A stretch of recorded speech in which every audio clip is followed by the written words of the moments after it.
Et nous sommes en liaison avec Denis Jacobs, secrétaire général du syndicat Alternative Police. Bonjour et merci d'être avec nous. Est-ce que vous partagez le ressenti du ministre de l'Intérieur? Est-ce qu'il y a eu moins de gravité cette année? Finalement, quel est le bilan en termes d'interpellation? Oui, bonjour. Écoutez, je pense que effectivement les moyens ont été déployés à la hauteur des risques auxquels on pouvait être confronté.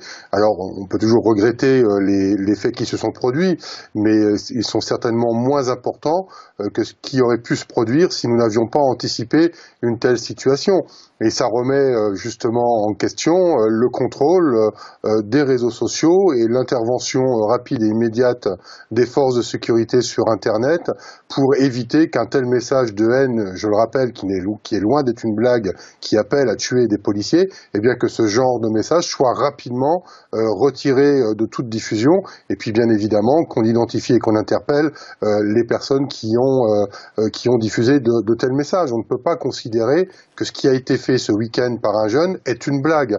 Quand on appelle à tuer des êtres humains, quand on appelle à brûler, à casser, ce n'est pas une blague. Et je tiens également à vous préciser qu'un nouvel appel à la purge contre les policiers a été lancé hier soir en Martinique à destination des policiers, où ils appellent même à brûler des commissariats. La Réunion, on a vu ce qui s'est produit hier soir. D'ailleurs, j'apporte mon soutien et je souhaite un prompt rétablissement à mes 5 collègues qui ont été blessés là-bas. Donc voilà, c'est en train de faire une traînée de poudre sur les réseaux sociaux. Ça se concrétise dans les rues de France, fort heureusement, bien maîtrisé par mes collègues qui ont fait preuve d'un sang-froid et d'un professionnalisme comme d'habitude, avec de nombreuses interpellations. Voilà, il faut une fermeté de l'État, il faut que l'autorité de l'État soit restaurée. Alors selon vous, ces messages qui circulent sur les réseaux sociaux ne sont pas de simples mauvaises blagues, il faut les prendre au sérieux, mais concrètement, comment est-ce qu'on peut lutter contre ce phénomène? Qu'est-ce qu'on peut faire en amont lorsque ce genre de message circule sur Internet?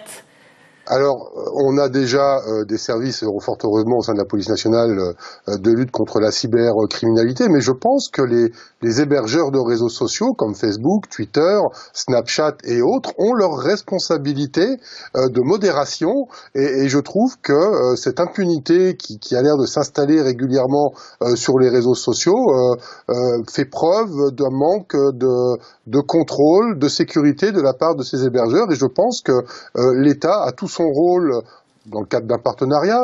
C'est au ministère de l'Intérieur de voir avec les opérateurs comment travailler, mais en tous les cas, il est clair que sur ce type de message, les forces de sécurité doivent pouvoir intervenir pour éviter une propagation rapide. Et qu'est-ce qu'ils signifient, ces messages sur les réseaux sociaux? Est-ce qu'ils sont symptomatiques d'une crispation supplémentaire vis-à-vis des forces de l'ordre?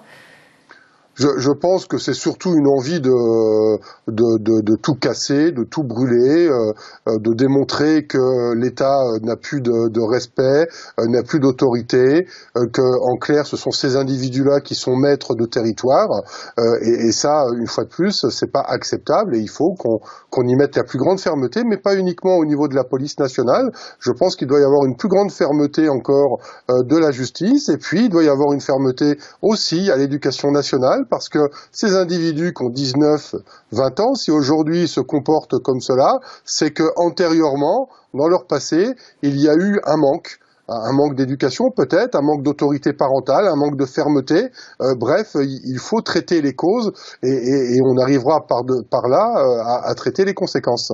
Merci beaucoup pour votre réaction, Denis Jacobs. Je rappelle que vous êtes secrétaire général du syndicat Alternative Police.